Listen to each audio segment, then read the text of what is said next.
You know, you've got Cardiff, Valencia. You know, many of those have been going many more years in Copenhagen.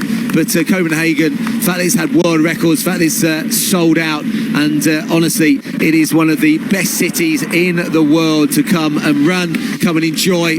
And I tell you what, we're probably around about 5 minutes away from crowning our champion here in the Elite Men's for 2024. Yeah, less than that, we're going to be right on that 20-kilometre mark very shortly. 3 men in contention. We had a sprint finish last year. Cesarek coming back from the depths of nowhere to outkick Koech right on the line. We're not going to have that this year. We're going to have 3 men who are going to come into that finishing straight, head towards Oosterbro and the National Stadium here to Philipparken.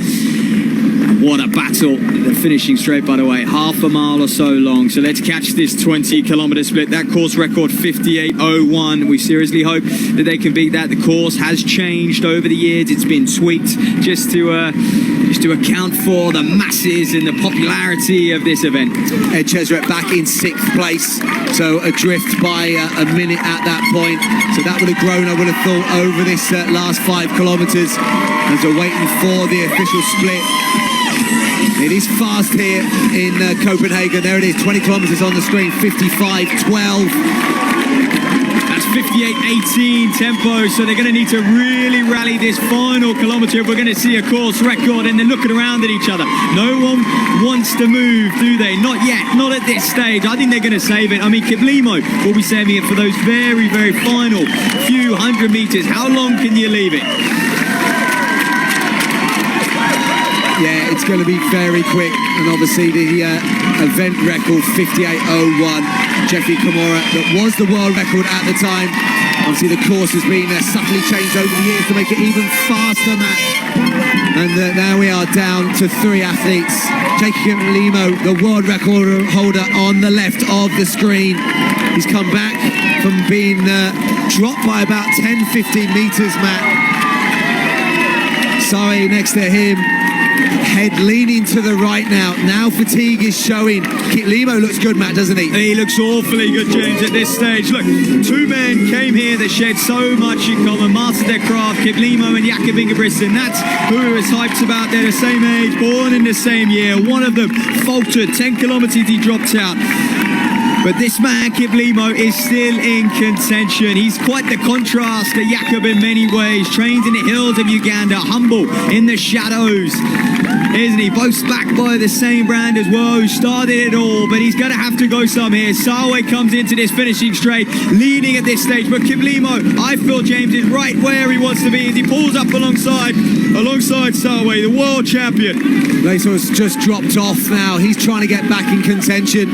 So it is the world champion against the world record holder into the latter stages of the Copenhagen Half Marathon for 2024. As a race organiser, you can't ask for more than this. You bring a stellar, studded field to Copenhagen and you've got 2 men.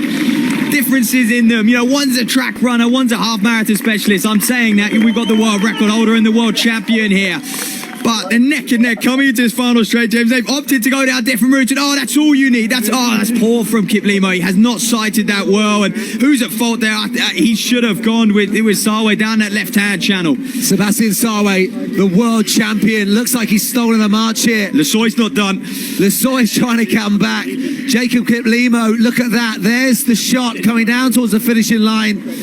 Oh, it's done, Matt, isn't it? It's done at this stage. He's spoiled the party, really. He's ripped up this grip, Sarwe. He's doing what he did 12 months ago at the World Championships, ladies and gentlemen. He's come here. He's conquered the world record holder. He's conquered the world record holder on the track, the famous Jakob Ingebrigtsen, a rock star. Sarwe, your 2024 Copenhagen champion. Unbeatable out there. Wow, Sebastian Sarwe, what a win, taking the title, and I think just a fraction outside the event record. So we hope to get inside that 58.01 record, but I tell you what, as you talked about, he's beaten the world record holder. He's beaten Jakob Ingebrigtsen at his debut half marathon. He's beaten very best of the field behind him. I think at the end of the day, you've got to remember it's a race out there, isn't it? And it came down to a race, and a man who can kick at the end of a half marathon. We've seen Kiplimo run awfully fast, but it is his kick that lets him down time and time again. And, you know, he's won the World Cross Country Championships in dominating fashion, but He looks a little bit disappointed with that one. Yeah, the world champion becomes the champion of Copenhagen for 2024. And what a sprint finish, and maybe just going the other side of the barriers just cost him just a little bit of a challenge. But we're looking at the clock now. This is see how many runners can get inside. Looks like Chedrek. It's got to be Chedrek with that style, man. You recognise those arms a mile off, can't you? So he's just outside, you know, his winning time from last year. It'd be good to see him with a consistent, steady inside 59.30. That strong running as he builds towards a marathon later this winter. Absolutely, and he's done that solo, a lot of it. He's moved up to 5th place. Gergat was